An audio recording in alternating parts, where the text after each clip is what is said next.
Yeah, very disappointed, just overall with how we played.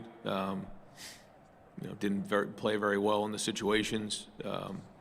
Third downs were not very good. Not very good in the red zone, obviously, at the end. So, very disappointed. I thought Indiana played really well, did a great job, but just obviously, we're all disappointed in the locker room that we didn't finish out this regular season the way we wanted to. Please raise your hand. We will bring a microphone to you for questions. Go here in the front. I've got Mike. Okay, right here. State your name and affiliation. Yeah, Steve Hellwagon with Bucknuts 24/7 Sports. So, Coach, your team has allowed 6 sacks the entire season, and in the first 2.5 quarters, Indiana had 5 of them. Just what were I know they're a great defense, obviously, Sure. looking at their numbers, but what were in particular that just made this a miserable night for Right. the offensive line? Yeah, they obviously brought different pressures and twists, and but that was something that they had done all season. They're very good at it. We didn't handle it very well at all. So, there were times we did, but we weren't consistent enough. And this is a major lesson for this team is that it can come down to 1 play or 2 plays or 3 plays that decide a game like this. And so, this is a tough lesson to learn. But we have to be more efficient across the board. It can't just be us doing our job once or twice, or 3 times. I mean, it's going to be every single time. And that didn't happen. And that starts with the coaching and then goes from there. Let's go here in the right. Name and affiliation. Yeah, Jake Trotter from ESPN. Ryan, could you go through the thinking, the decision making, and then the execution on the 2 red zones where you had 3rd and 1 and didn't come up with any points? Yeah, on the first one, we tried to sprint out to Jeremiah. It didn't work, and then we tried to sneak there that looked like we had. I guess they said that his knee was down, it was short, so that was that one. And then on the next one, we tried to roll out on the 3rd and 1, and it was batted down, and then felt like at that point, let's just get the 3 points and get the defense back on the field and see if we can play for another possession, get a stop and get the ball back, kick a field goal to win the game. But we didn't execute that. So, at the end of the day, we went down there 2 times and ended up with 0 points, and that's how you lose a game. We'll go here on the left, and then we'll come up to the front. With Joey Coffin, Columbus Dispatch, on the went for it on 4th and the kick, how much the fact that you guys have struggled in some of the sneaks last week in the rivalry game in Michigan, the sneak was short, and this sneak was short as well. How did that maybe influence the thinking there? Well, for the most part, our sneaks have been pretty good this year. How many have we not got this year? Just 2. Yeah. It's been pretty good for us, and we felt like we've been pretty good at it, but we didn't execute it, in this one. So, we'll have to, figure out if that's the right thing to do moving forward, and try to put our guys in the best position to be successful. Here in front. Ryan, Stefan Kreisnik with Cleveland.com. You guys have stressed routine so much all year, right? Moving things around to make sure you stick to routine. I know you don't want to make excuses, but how tough was this week? Obviously, there was a million things you guys had to balance. Just did it feel like it threw off the routine? Do you feel like it impacted what happened today at all? Well, I would just say that it was the same for both teams. So at the end of the day, that's our job to come out here and execute and win games. So we're not going to make any excuses about any of this. We wanted to win this game. The guys had a good week of practice, but at the end of the day, we came up short. So we got to get back and figure out why that happened, what the issues were, and get it fixed, because the season's not over. Got a lot of football ahead of us, and hopefully we can use this as a way to get better as we head into the playoffs. Let's go here in the front, and then we'll go to that side. Yeah, Austin Ward, 97.1 The Fan. Ryan, with everything that was going on with Brian this week and going to USF, did anything change at all in the way you guys game planned or called plays tonight from the rest of the season? I'm not going to get into too many details on it all. I think Brian is doing everything he possibly can to finish his time here the right way, and I appreciate that. And so we're all involved with it, and we're all doing everything we can to make sure that, we put the guys in the right situation to be successful. We got a bunch of guys in that room, and we'll make sure, as we head into the next few weeks that we're on point and we're doing our part. We have one over here to the right. Bowden Jerome, Lounge Sports Network. Coach Day, after missing the game-tying field goal, do you regret going for it on 4th and 2 at the end of the third quarter? I mean, when it doesn't work, I always regret it. So that's how it works. When it works, it's good. When it doesn't, then you want to take it back. So that's how life works. At the end of the day, we got to, make decisions in real time that we think give our guys the best position to be successful, and practice it enough to execute it. And when it doesn't, then certainly, we got to deal with what comes with that, and that's it's my responsibility. So at the end of the day, I got to make sure that we're putting our guys in the right situation to be successful. Let's go here in the front. Bill Rabinowitz, Substack. Ryan, the offensive line had been playing much better tonight. It had its troubles. Can you pinpoint why it struggled so much, especially in protecting Julian? I'm going to have to really, get on the film and figure out where most of the breakdowns were. I think there was some good play, but not good enough against a good defense. They've done a nice job all year. Continue to do a nice job. I think they were averaging 10 points going into the game and held us to 10 points. So you got to give them credit. But yeah, we'll get back to it and figure out what that was and what we're coming up short. And usually when that happens, it's everybody. It's not just one person or one thing. But it wasn't good enough. That's for sure. Let's go here in the front, and then we'll go to the back left.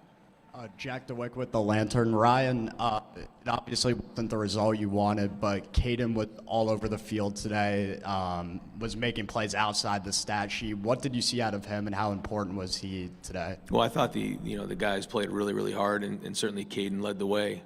3 TFLs, but he's been like that all year. And that's who he is and the player he's become. And so I thought the defense was gritty tonight, played hard, and gave us a chance to win, and he was a big part of that. We'll go here in the back corner. Ryan, Cameron Teague with The Athletic.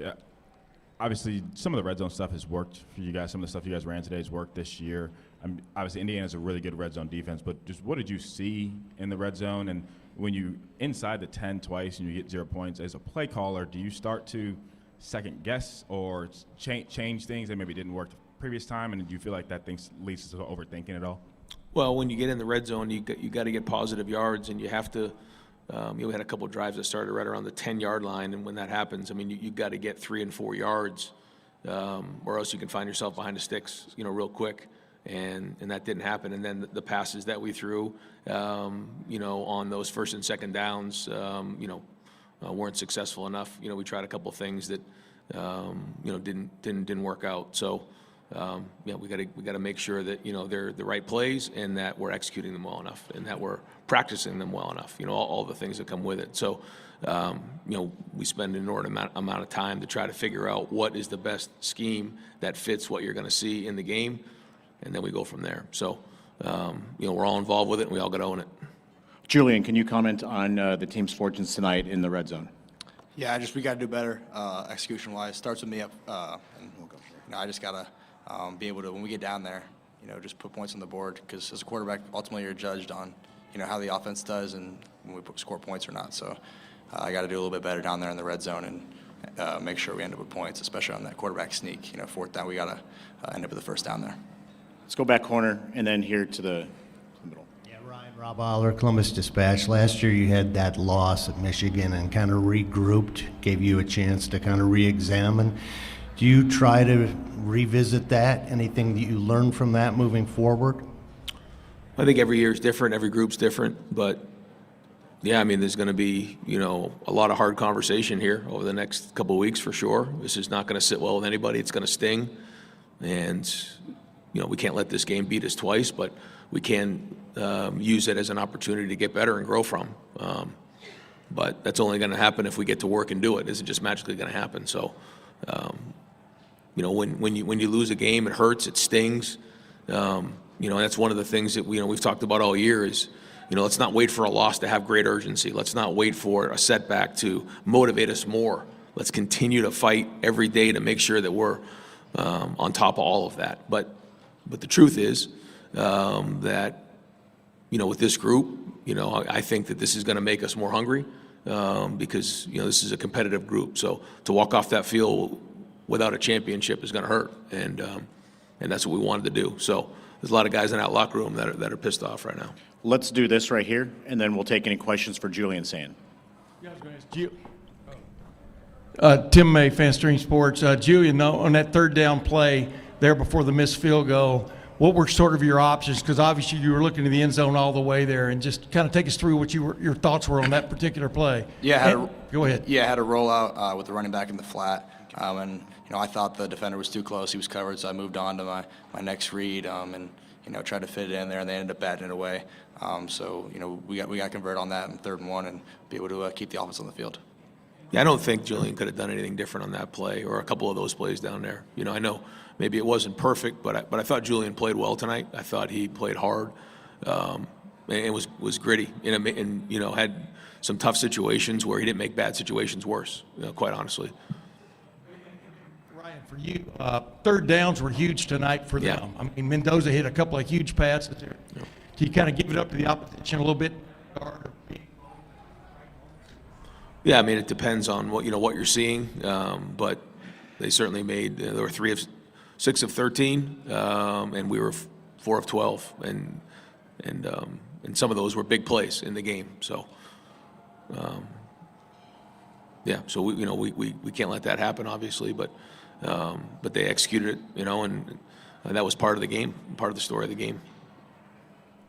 Ryan, Doug Maurice, the Bill and Doug Show. How much did you consider on the 4th and 1 before the field goal, going for it, and how might that affect your decision-making the rest of this season if you get in another spot like that? Yeah, I mean, obviously when you miss the field goal, you're sick over it, and you just second-guess yourself right from the jump. But I felt like that was a situation, I forget exactly how long the field goal was, but sort of a chip shot.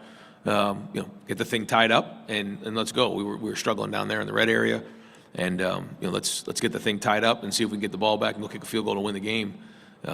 So when it doesn't work, you always got to look at it and second guess it for sure. Questions for Julian? And then we'll continue with Coach Day right here for Julian. Yeah, Julian, last year you guys ended the season with a 13-10 loss, came back, and were dominant the rest of the way. What's going to be the key bouncing back with the playoff in front of you and the opportunity to still win a national title? Yeah, I think last year, me being a freshman, I just saw that group stick together, and the leadership in that group, and they were together, and that's gonna be a big part for us, is just sticking together and having each other's backs. Anything else for Julian? Right here in the middle.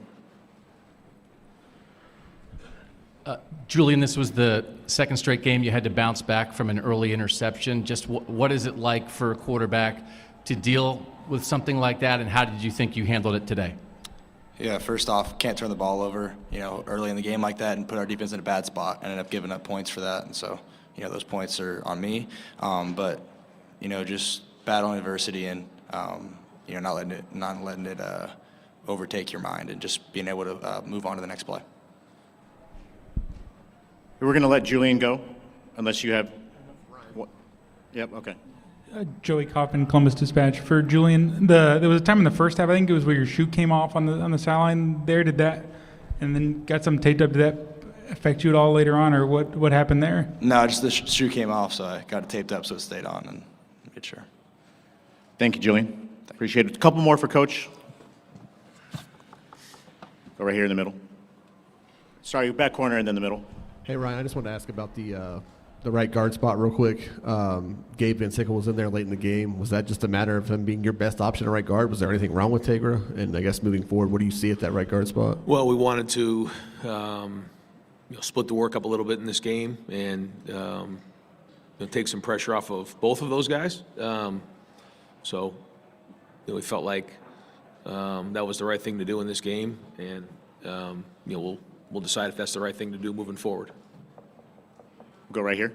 Tony Gerdeman, Buckeye Huddle. Ryan, I'm sure you thought that holding Indiana to 13 points would have been enough for your offense. I guess your thoughts on the offense overall, and I don't know, disappointment, frustration. Where are you right now? Well, just finishing off the drives obviously was huge, and really the story of the game.